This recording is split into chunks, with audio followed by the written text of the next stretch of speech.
lewat begitu saja. Padahal itu deposit akhirat. Satu. Yang kedua, perbendaharaan surga itu apa? Wa kitmanul musibah. Menyembunyikan kesulitan. Kadang orang takut menghadapi kesulitan. Tapi makin kita merenung, hidup ini kan sebenarnya urusan. Takut sama urusan, ya jangan hidup. Tandanya orang hidup itu kalau punya urusan. Urusan melupakan problem. Problem sering menimbulkan kesulitan. Kesulitan bukan untuk ditakuti, tapi untuk diatasi dan dicarikan jalan keluarnya. Siapa sih orangnya yang gak pernah sulit-sulit? Makin tinggi status sosialnya, makin gede urusannya. Makin tinggi kualitas imannya, makin berat tingkat kesulitannya. Cuma memang yang namanya enak itu seperti pelangi. Biang lala itu nggak pernah di atas kepala kita, di atas kepala orang melulu. Lo sih enak lo, kata kita. Dia juga bilang yang enak kan lo. Pelangi itu nggak pernah di atas kepala kita. Kata tukang beca, aduh enak ya naik Mercy. Kata tukang beca, apa yang di dalam mobil Mercy? Aduh enak bener tukang beca, di jok ngeringkuk ngorok pules bener. Saya kamar pakai AC sejuk, tempat tidur sutra, empuk, alga, spring bed, gula kulik nggak bisa pules kalau belum minum Valium, belum tidur. Enak bener tukang beca, di jok ngorok nggak tahu wetan kulon. Si tukang beca bilang yang di Mercy enak, yang di Mercy bilang tukang beca enak. Inilah enak. Nggak pernah di atas kepala kita, di atas kepala orang lain melulu enak itu. Nah, saudara-saudara, yang merupakan perbendaharaan surga itu orang yang bisa menyembunyikan kesulitan, baik pribadi ataupun rumah tangga. Nih terutama rumah tangga yang jadi soalnya. Kadang-kadang kita ini kalau senang, sebaliknya kalau senang kita diam, kalem aja, cuek. Banyak banget duit kita bawaan, diam aja udah. Malah ketemu orang takut. Tapi begitu susah, sekampung tahu. Padahal Nabi mengajarkan perbendaharaan surga itu menyembunyikan musibah, menyembunyikan kesulitan. Kalau enak, cerita sama orang-orang. Kalau nggak enak, rasain sendiri, tekan sendiri, atasin sendiri. Kita kan sebaliknya. Senang kita diam, asal lagi susah, paling tidak kita nyari teman buat cerita kesusahan. Siapa orangnya yang nggak pernah susah? Cuma soalnya bagaimana kita mengatasi kesusahan itu sendiri. Begitu juga misalnya kalau orang sudah berumah tangga, itu orang tuanya harus menjadi tempat dia cerita yang enak-enak saja. Yang nggak enak rasain berdua, selesaikan berdua, atasin berdua. Jangan dibalik. Asal senang diam, giliran susah aja. Maknya laporan. Terbalik. Bisa menjaga security informasi. Maka nama bayam keluar diam, malah seluitan. Enak amat lo makan daging ayam. Security informasi. Saudara-saudara kaum muslimin rahimakumullah. Ujian yang terberat itu yang pernah diberikan kepada para nabi, para rasul, para aulia, para ulama. Makin tinggi keimanan, makin berat bentuk kesulitan. Ayo saya kemukakan satu contoh saja. Ada seorang nabi yang kaya, nabi kaya, namanya Nabi Ayub. Iblis kalau orang begini kan keki, ibadahnya rajin, kaya. Nih yang kayak begini susah digodain. Kalau ibadahnya rajin, miskin, kali bisa disogok. Sini imannya mantap, ibadahnya rajin, kaya, nabi lagi. Oh, tapi namanya iblis nggak kurang akal. Laporan, Tuhan, kenapa iblis? Ya ini bahasa saya, bahasa Qurannya sih nggak gitu. Itu hambamu yang namanya Ayub, dia rajin ibadah cuma karena dikasih kaya aja. Coba kasih miskin dia, berhenti dia sembahyang. Ah, kamu bisa aja. Saya tahu Ayub itu hambaku yang ikhlas. Saya buktiin Tuhan, silahkan. Dibuktiin lah, iblis turun ke alamin. Yang mula-mula dia lakukan, dia rusak sawah ladang Nabi Ayub. Dia binasakan binatang ternak Nabi Ayub. Sehingga dalam waktu singkat, jatuhlah Nabi Ayub dari orang paling kaya jadi orang paling miskin. Beliau masih ibadah di mihrab dalam masjid. Datang iblis. Saudara Ayub, ya, lagi ngapain? Ibadah. Nyembah Allah, nyembah Allah. Oh, percuma. Kenapa? Tuhan yang ente sembah nih, dia udah bikin miskin ente. Sawah ladang ente hancur lebur, binatang ternak binasa. Sekarang ente jadi orang paling miskin. Ngapain nyembah Tuhan kayak begitu? Tekor. Udah berhenti dah ibadah, berhenti ibadah. Ini iblis sama Tuhan laporannya lain, yang dikerjakan kepada Nabi Ayub juga lain. Benar begitu iblis kata Nabi Ayub? Iya, sawah ladang saya habis, buras. Binatang ternak saya binasa, binasa. Saya miskin, bangpak. Apa jawab Nabi Ayub? Bukan innalillahi, ini hebat. Alhamdulillahillazi a'tani wa akhza minni. Segala puji bagi Allah yang telah memberikan harta kepada saya dan sekarang mengambilnya lagi. Alhamdulillah.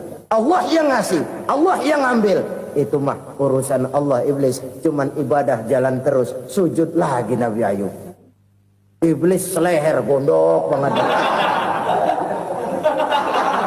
Dasar Nabi nggak mempan dia apa-apain. Miskin malah alhamdulillah. Allah yang ngasih, Allah yang ambil. Jadi kalau kita tidak komit, kita tidak terikat kepada kaya, miskin, senang, susah, apa yang bisa bikin kita susah? Jadikan kekayaan, kemiskinan, jadikan senang, susah sebagai anak buah yang bisa kita atur. Jangan kekayaan ngatur kita, jangan kemiskinan ngatur kita. Kita yang harus mengatur mereka. Senang, susah, kaya, miskin, bahagia, sengsara, jadikan itu anak buah yang bisa kita atur. Kalau sekarang kita kaya, lain saat boleh jadi kita miskin, semiskin-miskinnya. Allah yang ngasih, Allah yang ngambil. Tenaga mana yang bisa menghalangi? Ibadah jalan terus. Iblis makin gondok. Dasar Nabi loh. Akhirnya apa? Nabi Ayub dikerjain, diberikan penyakit. Demikian fatal penyakitnya. Bayangin, udah miskin, sakit. Masya Allah. Miskin, sakit. Sakitnya nggak lama, kira-kira 16 tahun. Istrinya 3, 2 mental minta ceraiin. Ngerawatin laki bengek begini. Senang belum tentu, susah udah pasti nih. Cerai aja, cerai dah. Cerai. Tinggal satu Siti Rahmah yang setia menemani beliau. Sesetia-setianya hati perempuan. Satu saat Siti Rahmah bilang, "Bang, ya, abang kan Nabi bang. Lalu namanya Nabi kan doanya jarang meleset bang. Maksud kamu minta kenapa sih sama Tuhan biar abang sembuh baik dah bang?" Siti Rahmah, iya. Saya sakit berapa tahun sih dah? 16 tahun bang. Sebelum ini saya sehat berapa tahun? Ya kira-kira 60 tahun bang. Nah coba ente banding-bandingin Rahmah. Saya dikasih sehat 60 tahun. Dikasih sakit 16 tahun. Sudah nggak sabar. Mau doa kepada Allah minta sembuh. Saya malu. Malu kepada Allah. Diuji dengan yang luar biasa seperti ini. Tidak mengganggu stabilitas kehambaannya. Dia tetap menghamba kepada Allah subhanahu wa ta'ala. Saudara-saudara kaum muslimin rahimakumullah. Kunci menghadapi kesulitan itu apa? Allah jelaskan dalam satu ayat, wa basyiris sabirin alladzina iza asabathum musibah qalu inna lillahi wa inna ilaihi raji'un. Gembirakan orang-orang yang sabar. Siapa mereka itu? Yang apabila mendapat musibah mereka kembali kepada keyakinan dasar. Segalanya dari Allah dan segalanya akan kembali kepada Allah.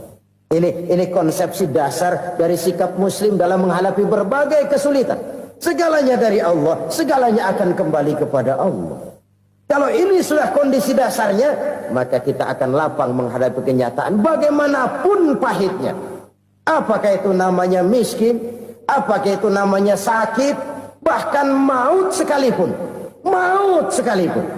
segalanya dari Allah, segalanya akan kembali kepada Allah. Ini sikap hidup, bukan sekedar ucapan. Kita kadang-kadang menjadikannya sebagai ucapan. Mulutnya sehingga berhenti, innalillahi wa inna ilaihi rajiun, tapi nangisnya terus gerung-gerungan. Bukan itu, ini kesadaran moral. Kalau segalanya dari Allah, segalanya kembali kepada Allah, kan sebenarnya cuma nunggu giliran. Hari ini saya nyembayangin dia, entah hari apa saya disembayangin orang. Hari ini saya antar dia ke kubur, entah hari apa orang nganterin saya ke kubur. Hari ini saya tahlilkan dia, entah nanti kapan orang tahlilkan saya. Segalanya dari Allah, segalanya akan kembali juga kepada Allah. Oleh sebab itu saudara-saudara, kesulitan bukan untuk ditakuti. Kesulitan justru untuk diatasi, dicarikan jalan keluarnya. Dan tidak ada orang yang tidak pernah mendapat kesulitan. Tidak ada. Semakin tinggi status sosial, semakin tinggi kualitas keimanan, semakin besar juga tingkat kesulitan. Hanya saja bagaimana cara kita mengatasinya. Dan Al-Quran menyatakan, inna ma'al usri yusra. Di balik kesulitan itu pasti ada kemudahan. Roda itu berputar. Karena itu Rasulullah sallallahu alaihi wasallam mengingatkan kepada kita, ta'arraf ilallahi firraha ya'rifka fisyiddah. Ingatlah kepada Allah di waktu kamu senang, supaya Allah ingat kepada kamu di waktu kamu susah. Kalau waktu senang kita ingat kepada Allah, kita susah, Allah tidak akan meninggalkan kita. Tapi kalau waktu senang kita jauh dari Allah, sujud tidak sempat, dengan masjid jauh, ketika senang kita lupakan Allah. Nanti begitu kita susah, Allah lupakan kita. Dan itu menyakitkan. Oleh karena itu orang-orang tua kita dulu bilang, kalau lagi sehat ingat-ingat, lu bakal sakit nanti. Kalau lagi kaya ingat-ingat, satu saat kita bakal jatuh miskin. Bahkan kalau lagi muda ingat-ingat kita bakal tua. Dan yang terpenting, kalau lagi hidup ingat-ingat kita bakal mati. Saudara-saudara kaum muslimin rahimakumullah. Jadi yang kedua yang merupakan perbendaharaan surga, menyembunyikan musibah. Saudara-saudara kaum muslimin rahimakumullah. Hal ketiga yang merupakan perbendaharaan surga adalah wasilatur rahmi. Orang yang suka bersilaturahmi. Sebagaimana yang kita maklum bahwa manusia adalah makhluk yang disebut zon politika. Makhluk sosial yang tidak mungkin hidup sendiri-sendiri. Betapa dan siapapun kita memerlukan orang lain. Bodoh betul manusia kalau tinggal di tengah masyarakat tapi tidak mau bermasyarakat. Merasa hebat sendiri, pinter sendiri, gagah sendiri, kaya sendiri. Mungkin kalau mati juga ngubur sendiri. Jangankan kita di sini, di sorga saja Nabi Adam waktu sendirian bengong melulu, mondar mandir. Allah tegur dam sepidam. Ya ini kalau bahasa saya. Iya Tuhan, sepi ini nggak ada coret-corekan pisan ini. Diciptakan Siti Hawa, baru anteng Nabi Adam. Itu di sorga. Cobalah. Umpamanya saudara tinggal di Jakarta nih. Kayak bener. Apaan aja di Jakarta punya saudara dah. Jembatan Semanggi ambil. Monas, Buntel bawa pulang. Hotel-hotel ambil semua. Cuman tinggal di Jakarta sendirian, apa enaknya? Betapa dan siapapun kita perlu orang lain. Tidak ada seorang pun yang bisa memenuhi kebutuhan hidupnya secara sendiri-sendiri. Nah, Islam telah menyelamatkan manusia dari ras diskriminasi. Mengikat manusia dengan persaudaraan yang berlandaskan kepada akidah. Karena itu dianjurkan bersilaturahmi. Bahkan Nabi menyatakan, man arada ayyubsata lahu fi rizqihi wa yunsa'a fi atharihi falyasil rahimah. Siapa yang kepengen diluaskan rezekinya dan dipanjangkan usianya, banyaklah ia bersilaturahmi. Siapa yang kepengen dimudahkan rezekinya, hendaknya ia banyak bersilaturahmi. Kalau banyak teman, kesulitan kan paling tidak ada tempat cerita. Udah susah, sendirian kita pikirin diri, nggak ada tempat tukar pikiran. Cepet banget sama bengek. Dilawan sendiri. Nah, secara makro kita bisa berkata, tidak mungkin ada kemenangan kalau tidak ada kekuatan. Tidak ada kekuatan kalau tidak ada kesatuan dan persatuan. Tidak mungkin ada kesatuan dan persatuan tanpa semangat silaturahmi. Kalau umat Islam mau menang, dia harus kuat. Kalau umat Islam mau kuat, dia harus bersatu. Kalau umat Islam mau bersatu, dia harus membudayakan silaturahmi ini. Bahkan sampai-sampai kata Nabi, kalau bisa cari nilai tambah. Apa? Silman qata'ak. Bersilaturahmilah kau kepada orang yang marah denganmu. Masya Allah, indahnya ajaran agama kita. Orang yang marah pun kepada kita, kata Nabi, kalau bisa bersilaturahmilah kepadanya, kepada orang yang marah itu. Di situ nilai tambah. Cuman jujur nih hadis, ngucapinnya gampang, ngamalinnya yang berat banget. Orang marah sama kita, kita disuruh silaturahmi. Ada apa malu? Lu marah, ada gue marahan lagi. Tunggu pikirin. Saudara-saudara kaum muslimin rahimakumullah. Tapi ini yang diajarkan, bahkan ini yang dicontohkan oleh baginda Rasul. Bagaimana begitu mudah, misalnya satu saat Abu Jahal ini ngatur strategi bagaimana bikin Muhammad celaka. Dia gali lubang di depan tempat tidurnya. Dia tutupin daun korma. Terus dia panggil seseorang, ke sini. Kasih tahu Muhammad, pamannya sakit keras, minta ditengokin.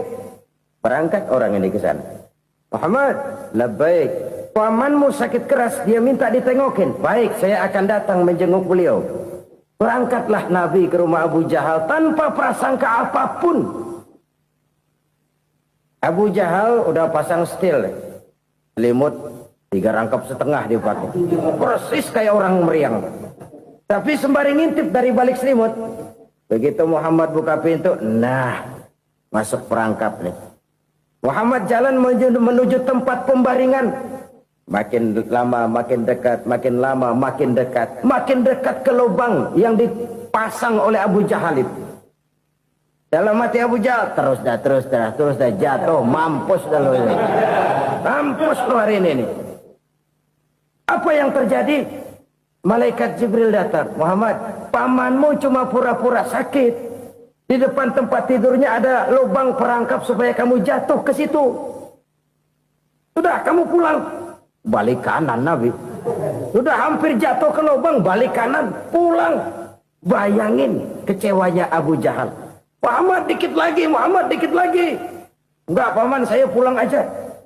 Emosi bangun dari tempat tidur, enggak sadar kalau lagi pura-pura sakit. Lompat ngejar Nabi, dia lupa dengan lubang yang dia gali. Serak, nyemplung sendiri ke dalam lubang.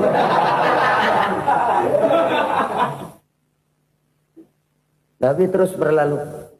Ini terjadi keanehan.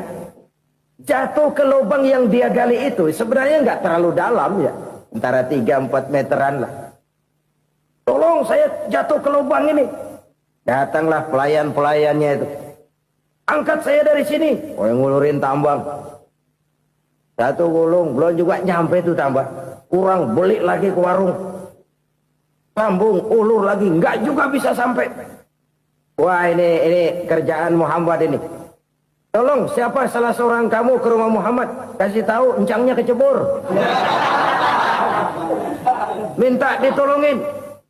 Sampaikan kepada Rasul. Kenapa? Pamanmu jatuh ke lubang, Muhammad minta tolong diangkatin.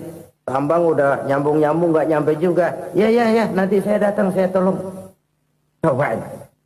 Nyata-nyata orang berniat jahat mau mencelakakan dia. Datang dia menolong. Ini yang disebut air tuba dibalas air susu ya ini. Bukan sebaliknya. Air tuba dibalas air susu. Paman, kecebur ya? Iya Muhammad, tolong ini.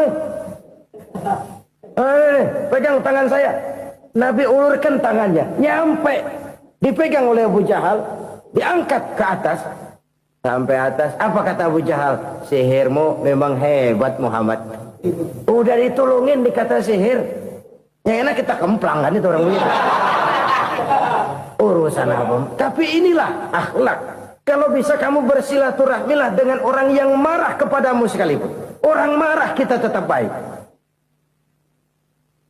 So, kalau kita berbuat baik sama orang yang memang baik, rasanya sih biasa-biasa aja. Orang baik kita baik lagi, ya draw aja, belum ada nilai tambah di situ. Baru ada nilai tambah kalau kita bisa berbuat baik kepada orang yang nyakitin kita. Itu namanya kita setingkat di atas dia. Dia sakitin kita, kita berbuat baik sama dia. Dia pelit sama kita baik sama dia. Dia marahin kita deketin dia. Di situ kita punya nilai tambah. Jadi siapa yang ingin diluaskan rezekinya, kata Nabi, dan dipanjangkan umurnya, hendaklah ia banyak-banyak bersilaturahmi. Sederhana sebenarnya silaturahmi, tapi silaturahmi membangkitkan semangat kesatuan dan persatuan. Kesatuan dan persatuan melahirkan kekuatan. Dalam matematika 1 ditambah 1 pasti 2. Tapi di tengah masyarakat, 1 orang takut ditambah 1 orang takut, hasilnya jadi 2 orang setengah berani. Kenapa setengah berani? Karena udah berdua. Tadi pan takut sendirian. Kalau dia kumpul turu-turu takut lah jadi berani. Kita yang lemah, kita yang tidak berdaya, kita yang miskin, kalau mau kompak bersatu, apa yang nggak bisa kita kerjain?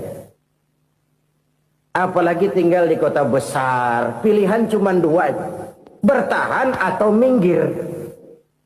Bertahan atau minggir.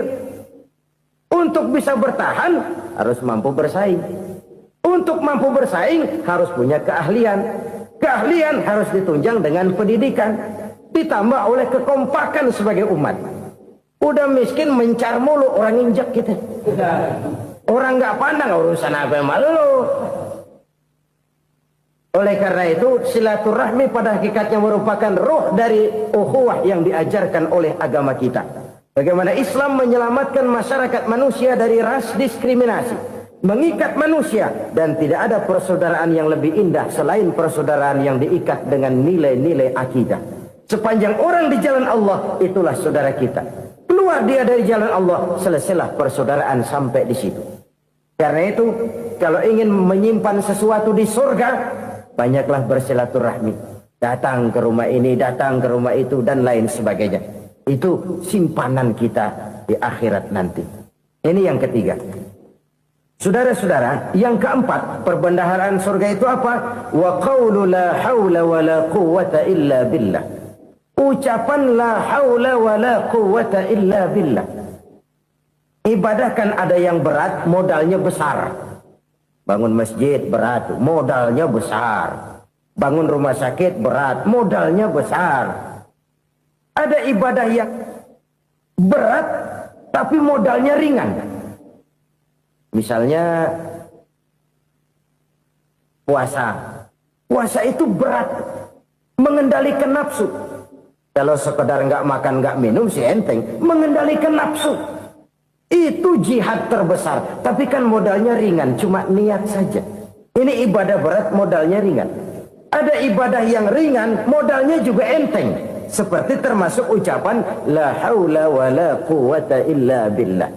Tanpa sadar, la haula wa la quwwata illa billah. Nyelengin tuh di surga. Nyelengin, kita nggak terasa, nyelengin simpenan akhirat. La haula wa la quwwata illa billah. Nyimpan lagi. Kaget, la haula wa la quwata illa billah, nyimpan lagi, banyak simpanan. Walaupun sebenarnya yang dimaksud di sini adalah kesadaran batin bahwa tidak ada daya dan kekuatan kecuali Allah. Itu intinya. Kita memulai pekerjaan disunahkan baca bismillah, kan begitu. Apa itu? Kesadaran moral. Bahwa ini saya bisa kerjakan. Saya kerjakan ini dengan menyebut nama Allah. Kenapa? Kalau Allah tidak memberikan daya dan kekuatan, mana mampu saya kerjakan ini. Maka saya kerjakan ini dengan menyebut nama Allah. Bismillah. Kesadaran moral. Manusia hanya wajib berusaha, tapi nggak pernah wajib berhasil. Banyak hal-hal yang kalau kita renungkan secara rasio, nggak mungkin. Tapi jadi kenyataan, la haula wala quwata illa billah. Tidak ada daya dan kekuatan kecuali bagi Allah semata-mata. Kesadaran moral akan kelemahan dan keterbatasan makhluk bernama manusia. Kadang kita kagum dengan otak, tapi kita sering lupa sama yang bikin otak. Padahal bagaimanapun hebatnya otak, yang bikin otak pasti lebih hebat dari otak. Nggak percaya, silahkan otak-otakan. Inilah kecenderungan. Kita kagum dengan pesawat-pesawat mutakhir, bukan main, besi gede banget terbang itu. Alangkah hebatnya. Lalu apa yang bikin otak tidak lebih hebat dari itu semua? Kita puji laut, apa yang bikin laut tidak lebih hebat dari laut itu? La haula wala quwata illa billah. Tidak ada daya dan kekuatan kecuali Allah. Apa yang bisa kita lakukan kalau tidak karena daya dan kemampuan yang diberikan oleh Allah kepada kita? Lahirlah sikap tawadu, rendah hati, tidak melonjak menjadi angkuh dan sombong, sadar akan kelemahan dan keterbatasan diri sebagai makhluk yang diciptakan oleh Allah Subhanahu wa taala. Jadi satu sisi ini ucapan yang berpahala, la haula, jadi wiridan. Pada sisi lain ini kesadaran moral, sikap mental, kesadaran batin bahwa yang punya daya dan kekuatan itu cuma Allah. Kita nggak pantas untuk sombong, sebab sombong itu pakaiannya Allah. Kita nggak sedang pakai pakaian Allah, kegedean. Dan makin kita renungi, makin terbentur. Apa sih yang bisa kita sombongin? Kita mau sombong apa? Kaya, pintar, itu kan semua relatif. Di atas langit masih ada langit lagi. Jadi oleh karenanya, marilah kita menyadari, manusia hanya wajib berusaha, tapi tidak pernah wajib berhasil. Yang berusaha saja tidak wajib berhasil, apalagi yang tidak berusaha. Islam bukan agama orang pemalas yang selesai sholat lalu endelohom, nggelenggem ayem-ayem. Tapi Islam bukan agama orang sombong yang setelah berusaha lalu tidak memerlukan Allah. Kita bisa saja bikin proyeksi, tahun sekian kita bakal panen besar menurut perhitungan otak. Tapi ada kejadian lain. Apa? Tikus ngambek. Habis itu dimakanin tikus, panen gagal. Proyeksi rasional gagal oleh tikus-tikus yang ngambek itu. Bisa saja terjadi. Tahun depan kita panen besar, urung. Kenapa? Musim panas panjang. Dan sekarang ini koran-koran bikin berita musim mengalami penyelewengan. Bukan cuma manusia yang nyeleweng sekarang. Musim pakai nyeleweng. Mestinya kan musim hujan udah selesai, masih hujan-hujan juga. Musim. Nah sekarang kita boleh bikin proyeksi, kita bakal panen besar. Tahu-tahu musim panas panjang, sawah retak, air kering. Cari teknokrat yang paling botak, suruh pendekin tuh musim panas. La haula wala quwata illa billah. Inilah kesadaran moral. Saudara, saya teringat satu saat ada seorang konglomerat. Umurnya ya kira-kira 70-an. Satu saat dia ditanya oleh wartawan, "Pak, umur Bapak berapa sih?" "Ya paling 10 tahun." 10 tahun? 10 tahun? Anak Bapak berapa orang? Satu. Satu saja? Satu. Harta Bapak berapa? Ya paling-paling bangsa 7 juta kali. 7 juta? Iya. Pak, kenapa Bapak bohongi saya? Bapak punya buku biografi. Koran-koran, majalah-majalah banyak memuat cerita riwayat hidup Bapak.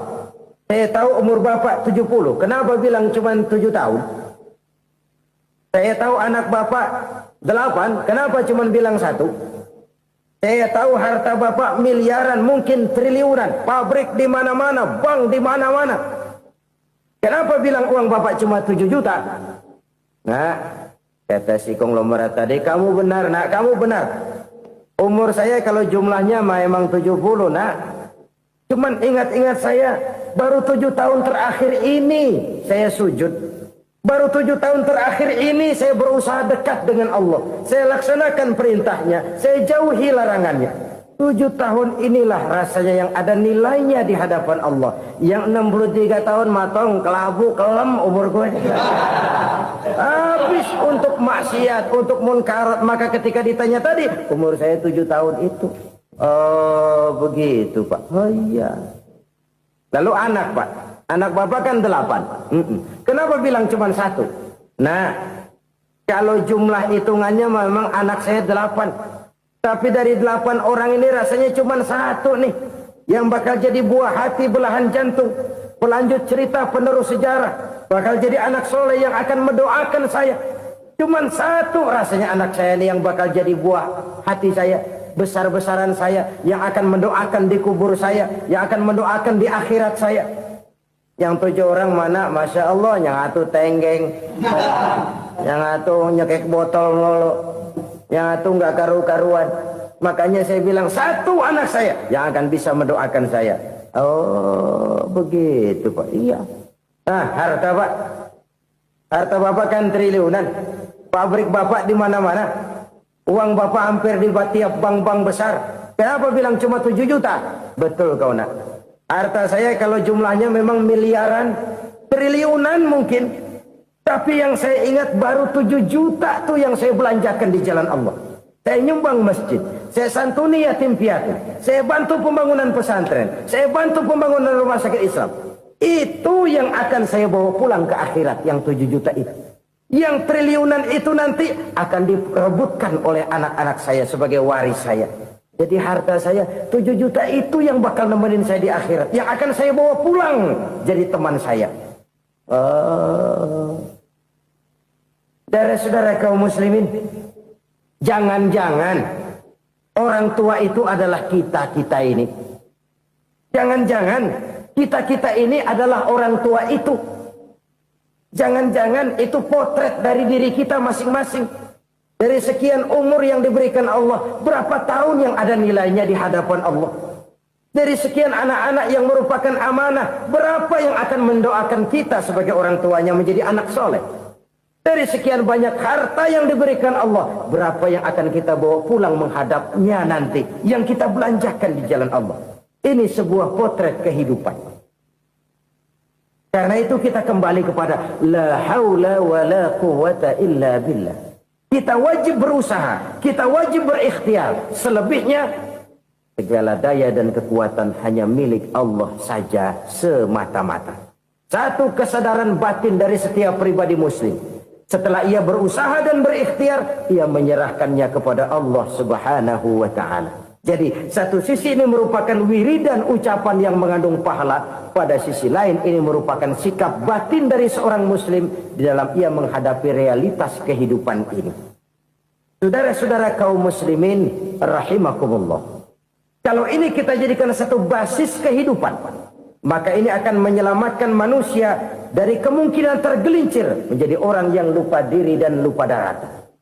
Sebab itu Imamul Ghazali berpesan, jadidis safinah fa innal bahra amiq wa khuziz zad fa inna safara ba'id wa khaffifil hamla fa innal hamla sadid.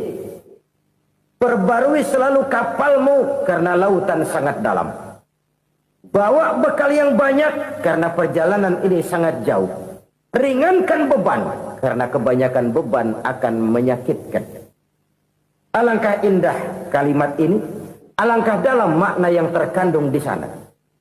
Perbarui selalu kapalmu karena lautan sangat dalam. Apa artinya ini?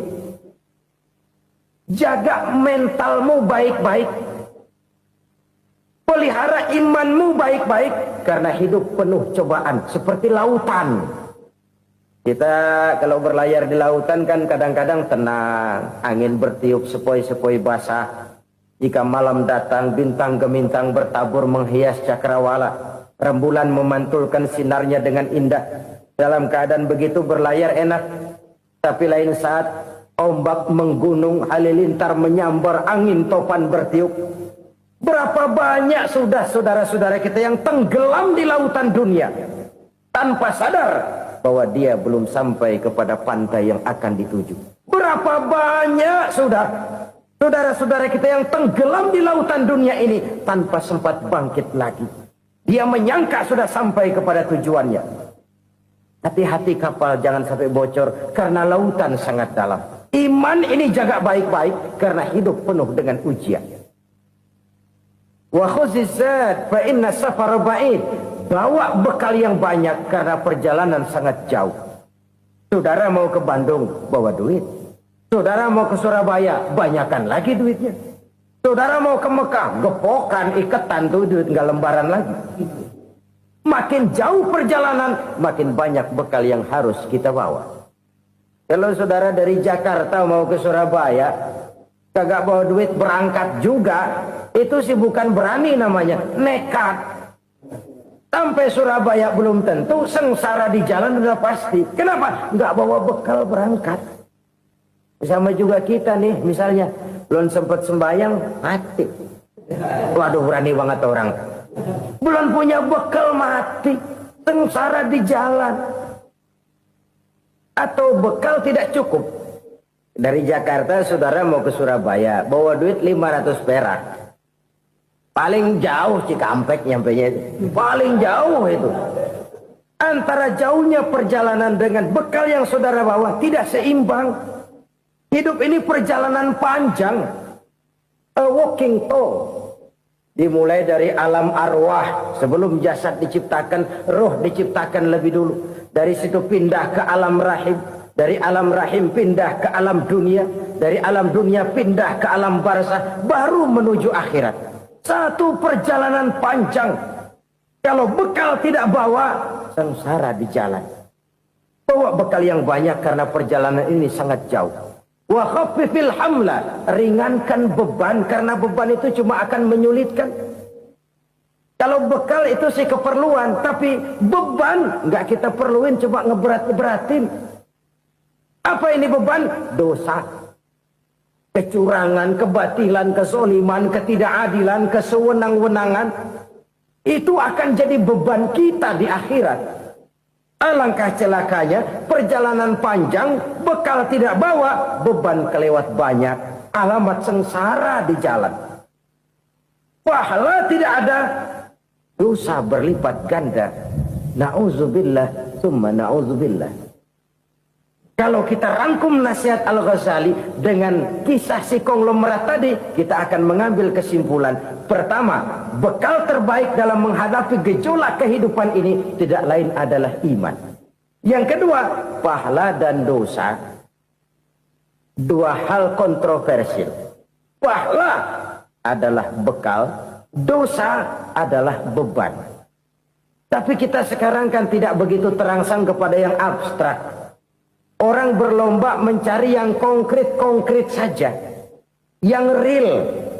Kalau memang dosa, benjol dong. Kira-kira begitu. Kira-kira begitu. Persis orang Yahudi dulu. Orang Yahudi itu kan pernah minta kepada Nabi Musa. Ya Musa, lan nu'mina laka hatta narallaha jahrah. Musa, kami nggak bakal mau beriman kepada Allah kalau belum kami lihat Allah ada nongkrong di depan kami. Kalau memang Tuhan ada, taruh dong di depan kami. Mau yang konkret-konkret saja. Kalau memang dosa, benjol dong. Kalau memang pahala, berasa dong. Orang terangsang kepada yang real, yang konkret-konkret saja. Karena itu, untuk mengejar dosa, orang mau bayar. Tapi untuk mengejar pahala, walaupun tidak bayar, orang segan. Ini yang dikatakan oleh Nabi, kamu mengharapkan ke surga, tapi kamu berat melaksanakan sesuatu yang bisa membawa kamu ke surga.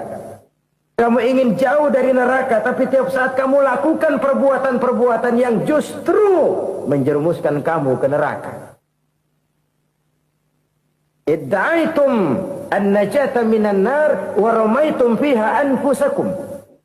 Kamu ingin selamat dari neraka, tapi kamu lemparkan diri kamu ke neraka. Kamu ingin masuk surga, tapi berat sekali kamu melakukan perbuatan-perbuatan yang bisa menyampaikan kamu di surga.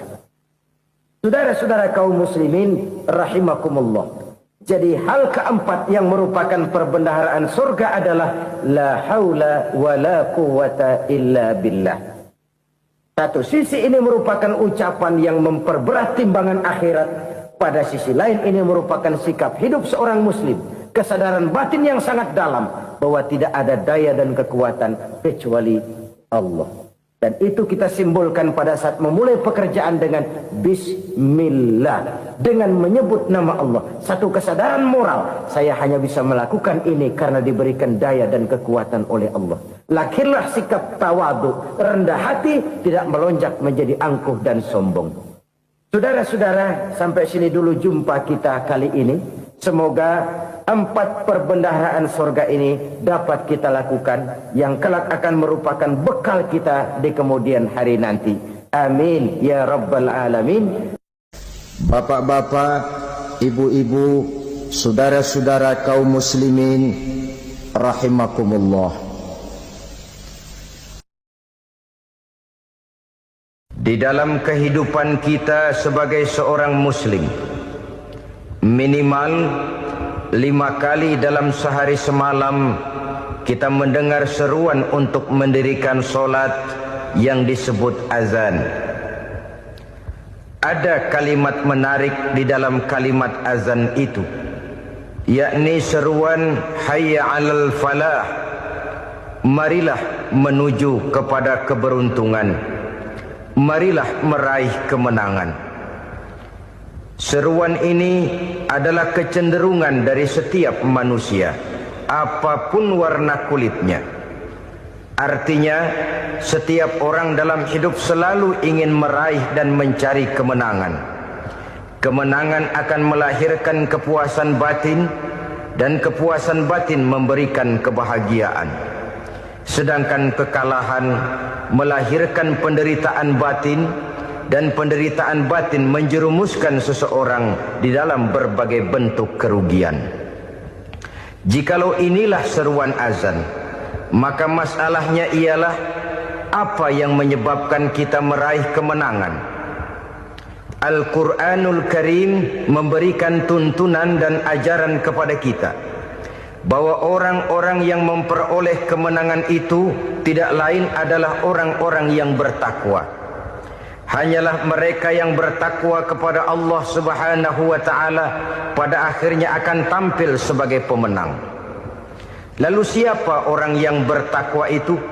Dijelaskan dalam awal-awal Al-Baqarah, orang yang bertakwa yang akan meraih kemenangan. Pertama, allazina yu'minuna bil ghaib, yaitu orang-orang yang beriman kepada yang gaib. Percaya bahwa ada alam yang gaib, alam yang abstrak, alam yang tidak bisa dijangkau oleh salah satu daripada panca indera kita. Mereka percaya dan beriman kepada adanya malaikat, beriman kepada adanya iblis dan jin, beriman kepada adanya alam kubur, beriman kepada adanya alam mahsyar, beriman kepada adanya alam akhirat, beriman kepada adanya surga dan neraka. Beriman bukan cuma sekedar beriman dalam ucapan bibir saja, tetapi beriman yang nilai iman itu mampu mewarnai gerak dan gaya hidupnya. Iman yang meresap sampai ke tulang sumsum, kemudian memberikan dampak positif di dalam kehidupan manusia. Alam, kita tahu, adalah sesuatu yang selain Allah, dan Allah bukanlah alam. Apapun namanya selain daripada Allah, itu adalah alam. Alam pada hakikatnya terbagi menjadi 2. Ada alam syahadah, alam nyata, alam konkret, alam yang bisa dijangkau oleh salah satu indera kita. Kemudian ada alam ghaib, alam yang tidak bisa dijangkau oleh panca indera kita, alam metafisika, alam abstrak, alam yang wajib kita imani keberadaannya. Kita percaya bahwa malaikat itu ada, kita percaya kepada jin, bahwa jin itu ada, kita percaya kepada adanya iblis dan setan. Bukan percaya kepada iblis dan setannya, percaya bahwa iblis dan setan itu ada. Itu termasuk salah satu daripada sifat orang yang bertakwa kepada Allah. Saudara-saudara kaum muslimin rahimakumullah, kecenderungan pembangunan yang lebih bersifat materialistis biasanya menggeser aspek kehidupan rohani. Orang berpikir empiri, dan dalam pola pikir yang demikian maka alam gaib tidak lagi mendapat perhatian. Aspek kehidupan yang bersifat rohaniah malah mulai ditinggalkan. Akibatnya terjadilah kepincangan di dalam kehidupan kita. Pernah ada satu pengalaman pribadi dalam perjalanan kembali ke tanah air. Dalam pesawat di sebelah kanan saya duduklah seorang Jerman namanya Heiner Simonsen. Iseng saya ajak kenalan, saya ajak ngobrol, saya tanya dia. Saya bilang, Mas Heiner ini, kalau pesawat yang kita tumpangi ini jatuh ke bawah, kira-kira apa yang bakal terjadi, Mas? Dia bilang, kita semua akan mati. Begitu? Iya. Oke. Apa itu mati? Tanya saya. Dia bilang, untuk tahu apa itu mati, kita harus tahu lebih dahulu apa itu hidup. Saya pikir nih bule bisa ngomong juga. Baiklah kata saya. Apa hidup menurut Anda itu? Oh, hidup itu dia bilang, kalau seluruh anggota badan kita bekerja secara normal, paru-paru memompa darah secara normal, jantung berdetak secara normal, sel-sel tubuh bekerja secara fit, dan organisme tubuh hanya mau bekerja secara normal, dia bilang, kalau kita memberi makan yang cukup, menu yang teratur, dan gizi yang lengkap. Saya bilang, kesimpulannya apa, Ner? Dia jawab, hidup adalah dari tangan ke mulut. Life is from the hand to the mouth, kata dia. Hidup adalah dari tangan ke mulut. Jadi masalah hidup tidak lebih daripada masalah isi perut. Orang pergi pagi, pulang sore, peras keringat, banting tulang, perut yang dibelain. Saya bilang, you are wrong. Sampean salah, Ner. Kamu orang Islam bukan? Bukan. Pantas. Kenapa saya salah? Dia bilang, ya jelas salah. Salahnya di mana? Kamu ini manusia. Kalau hidup cuma dari tangan ke mulut, saya bilang, kambing di kampung saya juga begitu pikirannya, Ner. Itu kambing di kampung saya, asal perutnya kenyang, sudah hidup dia. Perkara besok bagaimana, lusa prospeknya macam mana, bulan depan ada apa, kambing nggak pernah mikir. Di kampung saya kambing juga pikirannya begitu. Kamu Kristen ya? Tadinya. Loh kok tadinya, lalu apa sekarang kamu ini? Dia bilang, sekarang saya netral. Saya tidak beragama, tapi saya percaya kepada Tuhan sebagai pencipta alam. Saya ingat benar dia bilang, I haven't any religious, but I believe to God as the creator of the world. Kenapa bisa netral begitu, Ner? Habis saya bingung katanya. Islam bilang Islam baik, Kristen bilang Kristen baik, Hindu Buddha bilang Hindu Buddha baik, semua agama baik. Saya netral sekalian, nggak beragama. Yang penting saya percaya kepada Tuhan.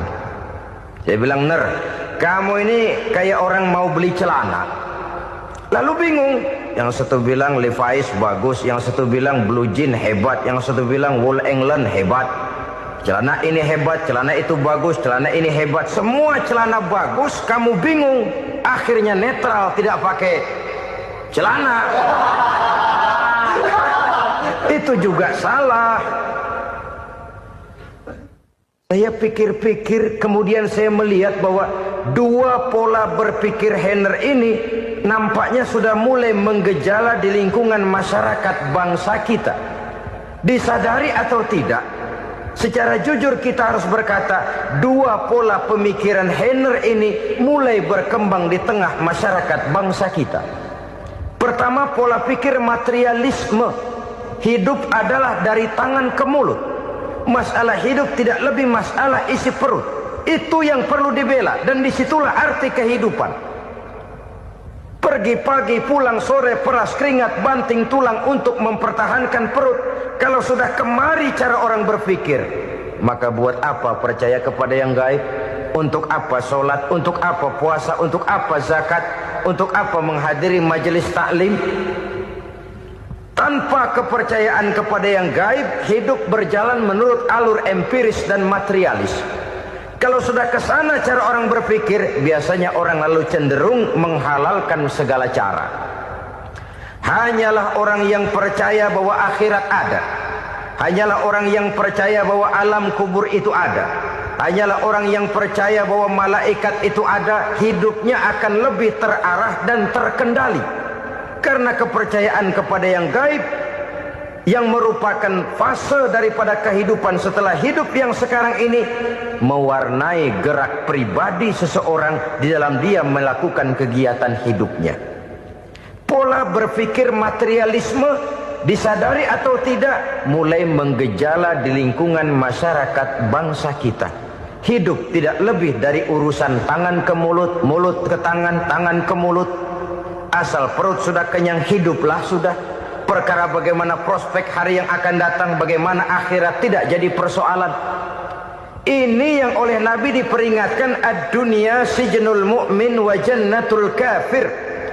Dunia adalah penjara bagi orang beriman dan surga bagi orang kafir. Dulu di zaman Belanda hadis ini pernah disalah tafsirkan, disalah artikan, digunakan sebagai senjata untuk mengkebiri dan membuat impoten umat Islam. Sudahlah umat Islam gak usah macam-macam, kata Belanda. Dunia ini kan penjara buat orang Islam, surga buat orang kafir. Di penjara jangan bertingkah.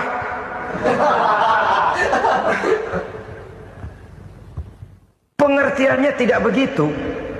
Dunia adalah penjara bagi orang mukmin. Artinya dalam kehidupan dunia seorang mukmin tidak bebas memperturutkan hawa nafsunya.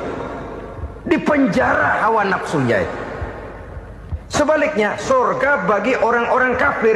Buat orang kafir, surgalah dunia ini. Mereka bebas memperturutkan hawa nafsunya. Dilarang tidak terlarang, dicegah pun tidak tercegah. Mereka hidup menurut alur bisikan nafsu mereka sendiri. Kemudian bila ajal datang, maut merenggut nyawa, selesailah surganya sampai di situ. Maka bagi orang-orang yang tidak percaya kepada adanya akhirat, kepada adanya alam gaib, surganya sebatas umurnya. Sekali lagi, surganya sebatas umurnya. Bila umur selesai, ajal pun datang merenggut nyawa, selesailah sudah surganya sampai di situ. Alangkah pendeknya perjalanan orang-orang yang tidak percaya kepada alam gaib ini. Bagi kita mukmin, jikalau kita mampu memenjarakan hawa nafsu, kita bisa bahagia di dunia ini. Dan Islam memang tidak menyuruh kita sengsara di dunia. Raih dunia, kejar dunia, gapai dunia sebagai alat untuk mencapai kebahagiaan di akhirat nanti. Hidup adalah satu perjalanan panjang yang terbentang sejak kita terlahir dari alam rahim sampai kepada alam akhirat nanti. Andai kata kita gagal meraih kebahagiaan di dunia, toh kita masih punya akhirat. Tapi jangan jadi dalil yang melemahkan semangat. Biarin dah kita di dunia kebelangsak, yang penting akhirat. Akhirnya dunia benar-benar kebelangsak. Bagaimana dunia ini bisa kita raih, dan bagaimana meraih dunia untuk menunjang kepentingan akhirat nanti. Yang kedua, dari pikiran Heiner yang saya lihat menggejala di lingkungan masyarakat bangsa kita, timbulnya manusia-manusia netral. Seolah-olah Tuhan yes, agama no. Sama Tuhan percaya, agama ogah. Tuhan ngangguk, giliran agama godeng. Padahal hampir dalam setiap ayat dalam Quran, kata-kata amanu biasanya bergandeng dengan wa amilus sholihat. Iman dan amal soleh. Ini sebagai isyarat Tuhan dan agama jangan pernah dipisah-pisah. Apabila kita bertuhan, maka kita harus beragama. Apabila kita beragama, maka agama itu harus bersumberkan dari Tuhan yang kita imani itu. Tidak mungkin kita pisah, Tuhan yes, agama no. sama Tuhan percaya, tapi agama bikin sendiri. Sembayangnya cukup bengong 2 jam madep ngulon.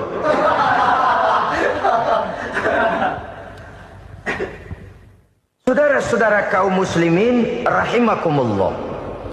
Jadi dengan demikian, agama yang kita akui merupakan unsur mutlak di dalam pembangunan sekarang ini, merupakan bagian dari kehidupan yang menuntun kita bahwa di balik alam nyata ini, di balik alam syahadah ini ada alam gaib.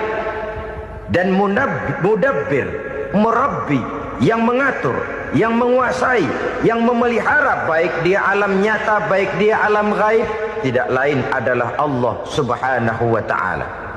Di sana ada satu super power, satu maha kekuatan yang kita perlu bersandar kepadanya. Sebagai makhluk nyata yang hidup di alam nyata, berbuatlah secara nyata sebagaimana harusnya kita berbuat. Karena Islam jelas bukan agamanya orang pemalas. Islam jelas bukan agamanya orang yang mengajarkan setelah selesai sholat boleh duduk, nggelenggem ayam-ayam, ndelohom, menghitung bintang di langit sambil menunggu keajaiban. Tidak. Islam adalah agama yang mengajarkan apabila sholat sudah selesai kamu kerjakan, bertebaranlah di permukaan bumi, cari karunia Tuhanmu. Jangan hidup berpangku tangan menunggu keajaiban. Karena hidup bukan undian. Jangan berharap untung besar tanpa mau peras keringat. Tapi di sebalik itu toh kita juga harus yakin bahwa di sisi usaha nyata yang kita lakukan ada satu super power, satu maha kekuatan gaib yang menentukan berhasil dan tidaknya usaha kita. Kepercayaan kepada hal semacam inilah yang mendorong kita untuk mempunyai sandaran vertikal, agar jikalau usaha ini berhasil, kita tidak lupa diri dan lupa daratan. Jikalau usaha ini gagal, kita tidak putus asa dan buruk sangka, tidak cupik pandangan dan sempit hati, tapi mampu melihat persoalan dengan kacamata putih sambil husnuzon kepada Allah Subhanahu wa ta'ala. Kita percaya malaikat itu ada. Ada yang namanya raqib dan atid, mengawasi gerak hidup kita sampai kepada gerak hati kita. Ini memberikan sugesti agar kita berhati-hati. Tidak sejengkal tanah pun kita bisa berlindung dari pengawasan raqib dan atid. Ada munkar nakir yang akan menyoal kita di alam kubur. Ada malaikat Malik, penjaga neraka. Ada malaikat Ridwan yang menjaga surga. Kita percaya kepada adanya jin. Kita percaya kepada adanya setan, iblis. Percaya kepada adanya, bukan mempercayai si setan, si iblis lalu menjadikannya sebagai teman. Tidak. Percaya bahwa mereka itu ada dan merupakan makhluk Allah yang gaib, yang diciptakan Allah Azza wa Jalla. Kepercayaan kepada alam gaib memberikan motivasi terhadap gerak lahir manusia, sehingga dengan motivasi kepercayaan kepada yang gaib, gerak lahir jadi lebih terarah, jadi lebih terpelihara. Pernah seseorang bertanya, "Pak, apakah adanya akhirat bisa dibuktikan secara ilmiah?" Saya bilang tidak bisa, tidak bisa. Kenapa? Karena yang berangkat nggak pernah pulang kembali lagi. Kalau dia pulang kemari bisa kita tanya bagaimana enak di sono. Cuma secara moral saya katakan, lebih beruntung orang yang percaya kepada akhirat daripada yang tidak. Sekarang saudara percaya akhirat ada, lalu saudara baik-baik di dunia, sholat, puasa, zakat, menolong orang lain, menebarkan kebajikan. Saudara mati, andai kata akhirat tidak ada, toh dalam hidup saudara sudah berbuat baik. Paling tidak nama saudara akan dikenang sebagai orang baik. Sebaliknya, saudara percaya, kata saya, bahwa akhirat tidak ada, lalu hidup semau-maunya, tenggelam dalam maksiat dan munkarat, menentang Allah, tidak mau ruku dan sujud. Lalu saudara mati, kemudian akhirat ada. Ayo, mau apa? Bekal tidak punya. Jadi secara moral lebih beruntung orang yang percaya kepada adanya akhirat daripada yang tidak percaya. Dan itu alam gaib yang tidak bisa dibuktikan secara eksat. Jangankan untuk membuktikan seperti itu, dalam kehidupan sehari-hari saja yang kita rasakan tidak selalu berbentuk toh. Angin, bagaimana sih bentuknya angin? Kita tidak tahu. Merah, buktinya kalau dikerok merah. Yang merah itu kulit, yang kulit kita bukan anginnya. Sakit, rasa sakit itu ada, tapi bagaimana bentuk sakit kita nggak pernah tahu. Kalau kita makan cabai pedas, bagaimana bentuk pedas itu tidak ada, tapi rasa ada.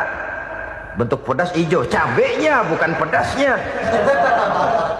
Tidak semua yang kita rasakan bisa kita gambarkan dalam bentuk yang konkret.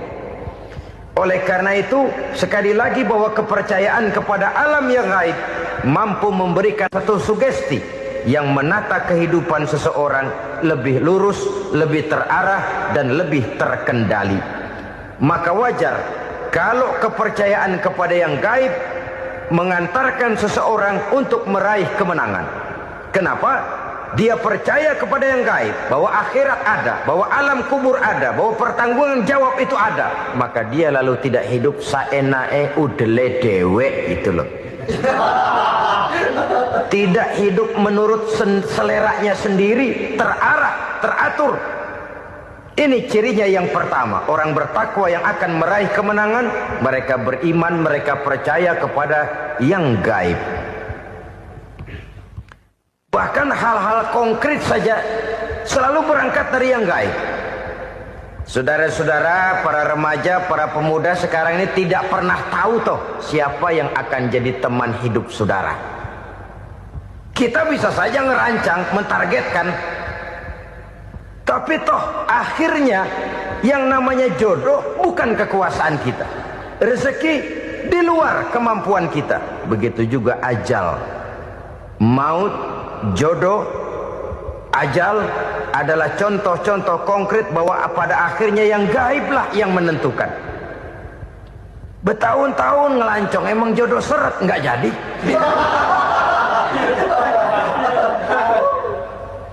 Begitu kenal baru setengah malam nginep ditangkap hansip kan. Hal-hal semacam itu kadang-kadang kita berpikir suuzon, gile, perempuannya cakep banget, lakinya rebek amat. Memang begitulah jodohnya. Memang begitulah jodohnya.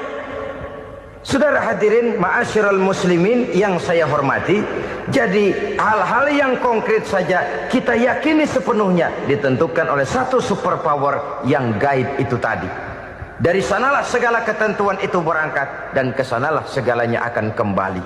Maka kepercayaan kepada yang gaib meluruskan gerak hidup seseorang dan itu akan mengantarkan dia kepada meraih kemenangan. Satu. Yang kedua,